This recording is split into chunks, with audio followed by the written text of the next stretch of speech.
Ya.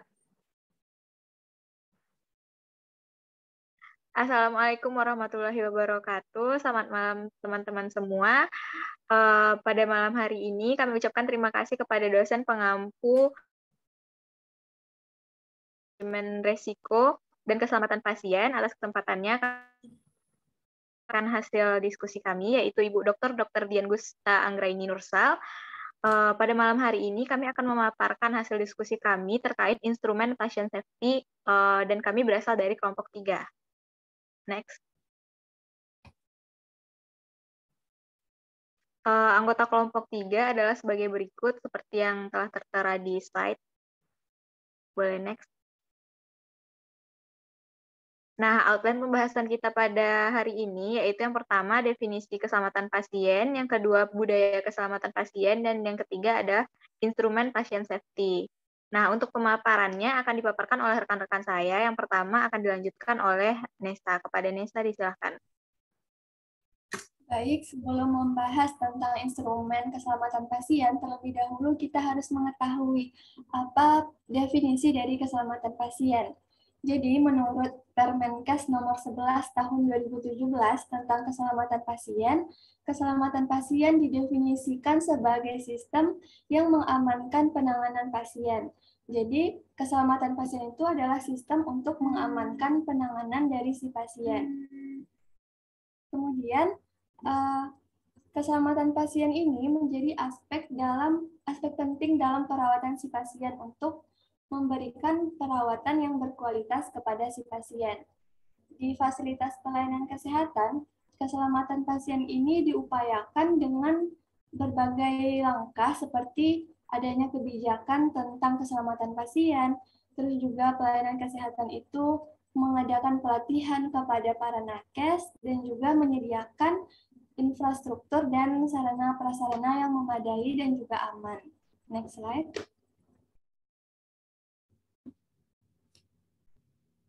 Nah, dalam rangka untuk melaksanakan keselamatan pasien tadi, suatu organisasi pelayanan kesehatan itu harus membudayakan keselamatan pasien. Keselamatan pasien ini harus diupayakan bagi seluruh pegawai dan nakes di pelayanan kesehatan tersebut. Budaya keselamatan pasien ini adalah langkah kunci untuk peningkatan keselamatan pasien di rumah sakit dan fasilitas pelayanan kesehatan primer. Budaya keselamatan pasien ini didefinisikan sebagai sebuah nilai, keyakinan, norma, dan prosedur bersama yang telah disepakati terkait dengan keselamatan pasien dalam suatu organisasi kesehatan. Jika suatu pelayanan kesehatan itu sudah membudayakan keselamatan pasien, maka keselamatan pasien di fasilitas itu akan dapat terjamin. Next slide. Selanjutnya akan dijelaskan oleh rekan saya. Baiklah, nah yang selanjutnya kita akan membahas tentang instrumen dari patient safety. Nah, pada instrumen ini ada 3 pengukuran yang sering digunakan dan direkomendasikan untuk melakukan survei budaya keselamatan pasien. Nah, yang pertama ada Hospital Survey on Patient Safety Culture, dan yang kedua ada Manchester Patient Safety Framework, dan yang ketiga ada Safety Attitudes Questionnaire. Nah, selanjutnya, next. Yang pertama kita akan membahas tentang Hospital Survey on Patient Safety Culture, HS atau HSOPSC. Nah, Hospital Survey on Patient Safety Culture ini adalah instrumen pengukuran utama yang digunakan oleh fasilitas kesehatan di Amerika Serikat. Hospital Survey on Patient Safety Culture ini dapat juga didefinisikan sebagai alat untuk merencanakan dan mengevaluasi program keselamatan pasien dan dapat menentukan peluang untuk meningkatkan budaya dari keselamatan pasien. Nah, keunggulan dari instrumen ini adalah dapat digunakan untuk menilai budaya keselamatan pasien di tingkat individu, unit, ataupun institusi. Nah, lalu Hospital Survey on Patient Safety Culture ini dapat digunakan untuk menilai budaya keselamatan pasien, baik dari tingkat individu, unit, dan organisasi, dari manajerial hingga personel layanan keamanan dan kebersihan. Selanjutnya akan dijelaskan oleh rekan saya.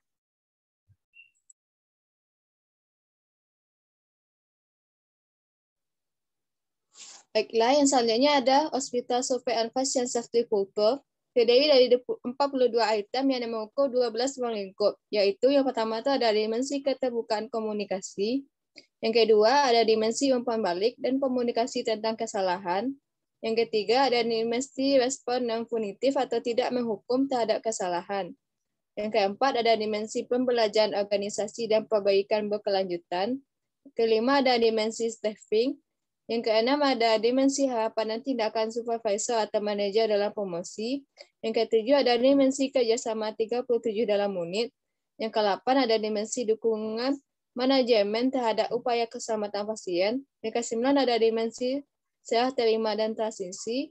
Yang ke-10 ada dimensi kerjasama antar unit. Yang ke-11 ada dimensi frekuensi pelaporan kejadian. Yang terakhir ada dimensi persepsi keseluruhan tentang keselamatan pasien.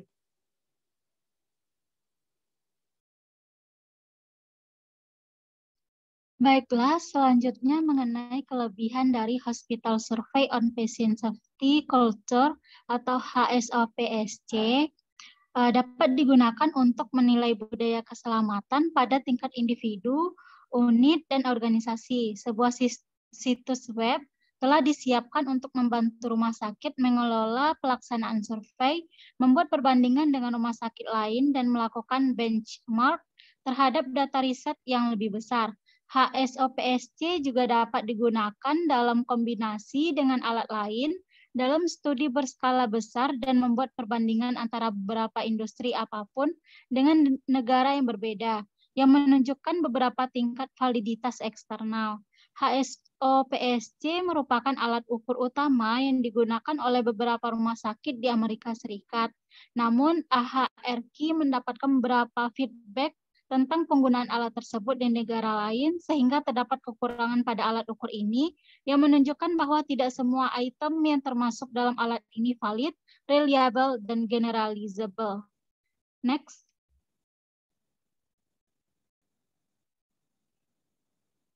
Instrumen yang kedua adalah Manchester Patient Safety Framework atau MAPSAF. Manchester Patient Safety Framework atau MAPSAF adalah alat yang mengukur tingkat kematangan budaya keselamatan yang dikembangkan oleh Badan Keselamatan Pasien Nasional atau NPSA di Manchester. MAPSAF ini juga adalah alat untuk membantu organisasi pelayanan kesehatan untuk menilai kemajuan mereka mengembangkan budaya keselamatan. Tingkat maturitas budaya keselamatan pasien berdasarkan 5 pendekatan dalam 7 peningkatan budaya keselamatan pasien, antara lain patologikal, reaktif, bureaktif, proaktif, dan generatif. MAPSAF ini juga adalah alat yang telah dikembangkan untuk membantu tim pelayanan kesehatan dan merefleksikan organisasinya dalam tahap mengembangkan budaya keselamatan. MAPSAF merefleksikan sikap, nilai, dan perilaku terkait keselamatan pasien. Next. Baiklah, selanjutnya yaitu dimensi budaya keselamatan pasien menurut MAPSAF. Yang pertama yaitu dimensi komitmen untuk perbaikan berkelanjutan yang menyeluruh. Yang kedua, dimensi prioritas yang diberikan untuk keselamatan. Yang ketiga, dimensi kesalahan sistem dan tanggung jawab individu. Yang keempat, dimensi perekaman insiden dan best practice. Yang kelima, dimensi evaluasi insiden dan best practice. Yang keenam, dimensi pembelajaran dan perubahan perilaku yang efektif. Yang ketujuh, dimensi komunikasi mengenai isu keselamatan. Yang kedelapan, dimensi manajemen kepegawaian dan isu keselamatan. Yang kesembilan, dimensi pendidikan dan pelatihan staf. Lalu yang ke-10, dimensi kerjasama tim.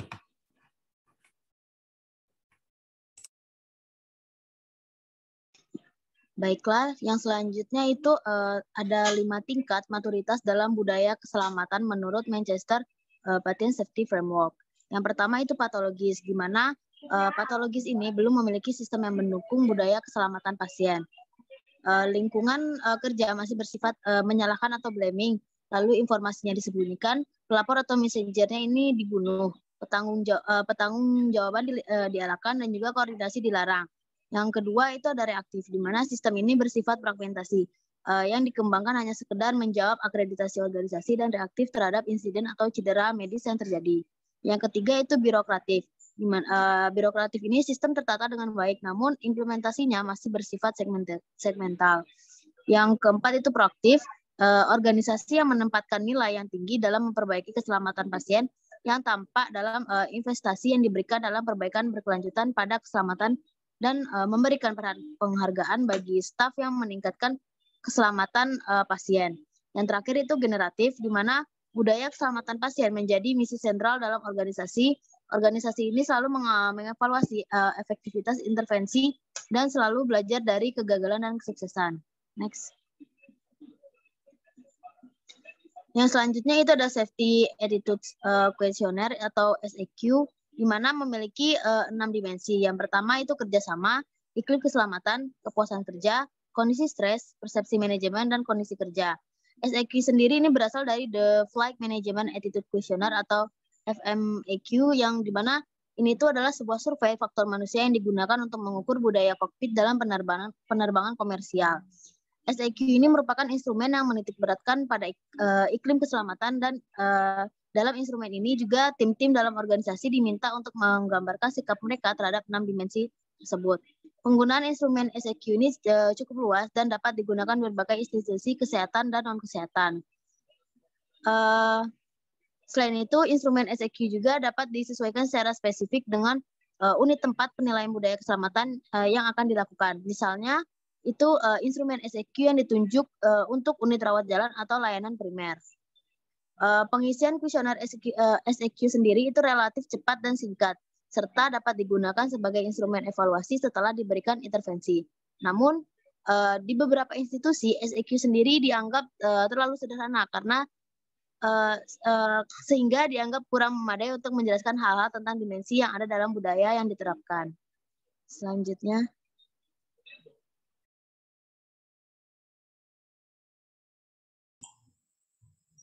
Selanjutnya terkait Safety Attitude Questionnaire. Next, operator. Bagian ini udah dijelaskan oleh rekan saya sebelumnya. Nah, lalu ada yang kelebihan dan kekurangan. Next. Ya. Yang pertama itu terkait dengan kelebihan SIQ, yang mana penggunaan SIQ ini diharapkan itu lebih luas cakupannya, yang mana sudah digunakan di beberapa organisasi atau industri di luar organisasi kesehatan. Contohnya di unit perawatan intensif, bioskop, rawat inap, maupun bangsal medis.